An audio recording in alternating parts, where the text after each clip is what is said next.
প্রতিদিনের মতো আজকেও ঘুম ভাঙতেই ছাদে চলে এলাম। প্রতিদিন সকালটা আমার এইভাবেই শুরু হয়। এদের না দেখলে যেন ভালোই লাগে না। ঘুম ভাঙতে না ভাঙতেই তাই সকালে ছাদে চলে আসি। আর যেহেতু সকালবেলা একটা টাইমে জল আসে, সেই জন্য তো আরও বিশেষ করে আসি। কারণ এখন তো দায়িত্বই বলতে পারো এক প্রকার, গরমটা খুব পড়েছে। আর গরমের জন্য টবের গাছে তো রেগুলার জল দেওয়াটা উচিত। কারণ এরা যদি একদিন জল না পায় তাহলে কিন্তু ঝিমিয়ে পড়ে। আর জল পেলে যে এরা কতটা খুশি হয় এই গাছের পাতাগুলো দেখেই তোমরা বুঝতে পারবে। দেখো, মনে হচ্ছে না কত খুশি হয়েছে। গাছের পাতাগুলো এত সতেজ থাকে না, আর স্নান করিয়ে জল দিলে না এরা খুব খুশি হয়। আমি প্রতিটি গাছে এইভাবেই জল দিয়ে থাকি। যেমন পদ্ম, জবা আর গোলাপ, এরা কিন্তু স্নান করতে ভীষণ ভালোবাসে। আর এদের যদি প্রতিদিন স্নান করিয়ে জল দেওয়া যায় কি না, তাহলে কোনো রকম কিন্তু কোনো পোকামাকড়ও হয় না। আমি না কোনো কীটনাশক ব্যবহারই করি না, এই জবে থেকে স্নান করিয়ে জল দিতে এদের শুরু করেছি। তাই আমি বলবো তোমরা প্রতিটি গাছ এইভাবেই স্নান করিয়ে দিও। শুধুমাত্র বাগান বিলাস ছাড়া। বাগান বিলাস কিন্তু খুব একটা জল পছন্দ করে না, তাই বাগান বিলাসে খুব কম জল দেবে। আর এইখানে দেখো কামিনী ফুলের একটা বীজ এনে ফেলেছিলাম, তাতে খুব সুন্দর ফুল চলে এসছে। আর এই দিকে একটা পিঙ্ক ক্লাউড ফুটিয়ে দিলাম, কারণ এ নিজে থেকে খুব একটা ফুটতে পারে না, তাই একে ফুটিয়ে দিলে ভালো হয়। যতদিনে এর নিজে থেকে ফুটবে ততদিনে ফুলটা নষ্টই হয়ে যায়, তাই একে হাত দিয়েই ফুটিয়ে দেওয়া ভালো। তাহলে ফুলের সৌন্দর্যটা তোমরা উপভোগ করতে পারবে।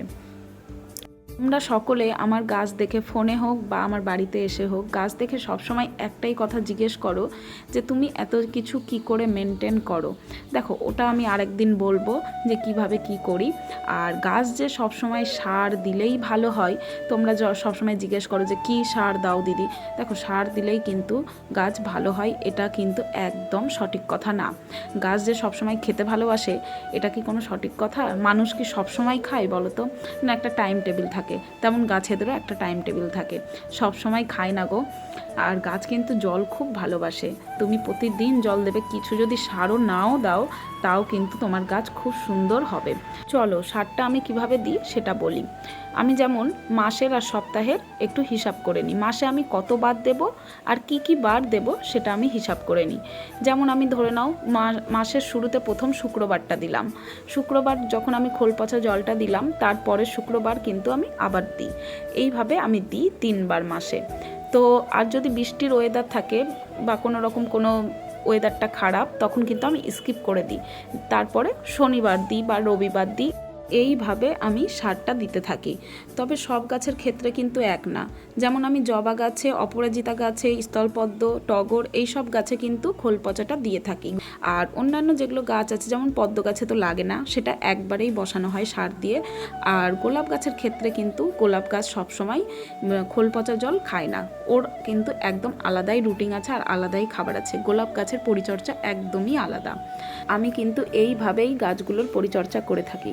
কিন্তু অনেকে না বিশ্বাস করে না, ভাবে যে কি সারের নাম বলতে চাইছি না, কিন্তু বিশ্বাস করো এইগুলোই আমি দিয়ে থাকি।